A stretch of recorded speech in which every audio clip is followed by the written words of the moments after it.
I was debating whether to work on expanding the keyboard driver more right away, or implement the ability to print various values to the screen, and I opted to work on the keyboard driver some more. And of course, right away I ran into the need to be able to print some of those values so I could see what was going on underneath without having to go off and jump through more hoops to use a debugger. Right. So I shelved the keyboard driver for the moment and went on to make a little print numbers routine, which allows you to, here I say read hex. The idea later, maybe I might change this a little differently. Here, read decimal. Here, maybe I'm scrolling too fast.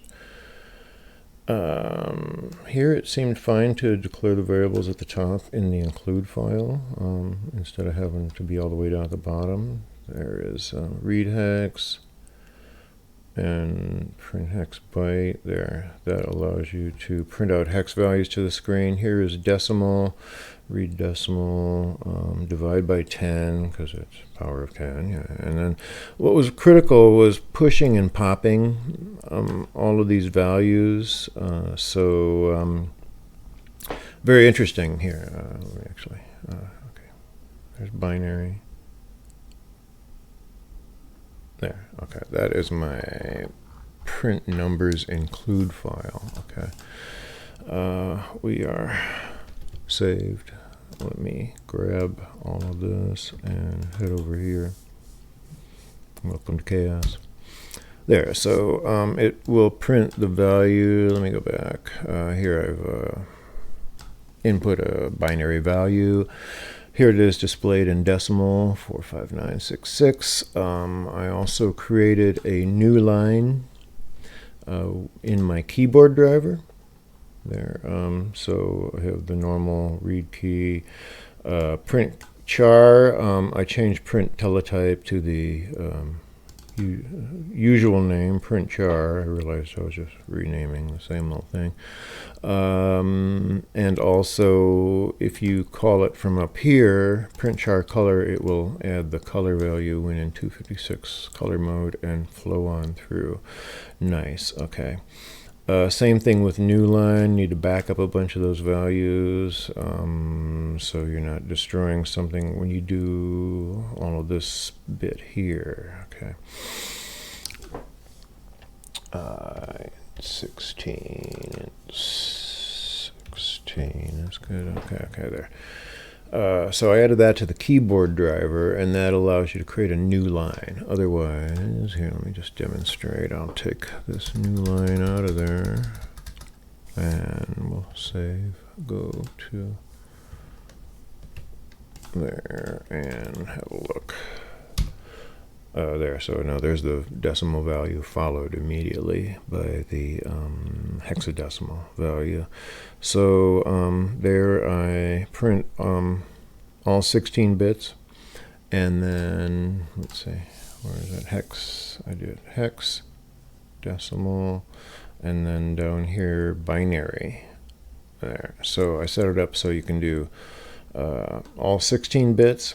Or if you call read binary byte, it'll only print the last 8, these 8 here. And then just to verify that I haven't messed up any values, print it out once again in decimal. And this value matches that value, so everything is doing its job, returning the correct value without destroying a bunch of other registers in the process. Good, that's what you need for the lower level stuff. Okay, so let's see, there, new line.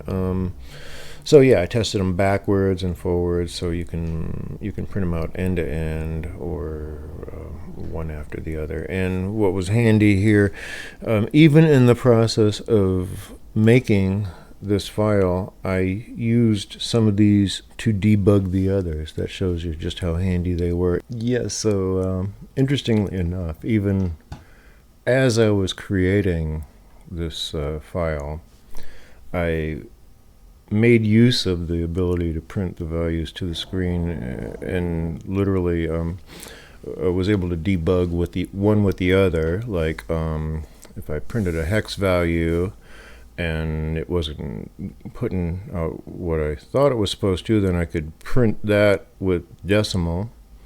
And oh, okay, see what I needed to do to debug that. And then even if I were to call print decimal and then call it again a second time, it wasn't printing the same value twice. That told me that it hadn't cleared the registers, restored the register back to its original condition properly. So I was actually able to debug one with itself.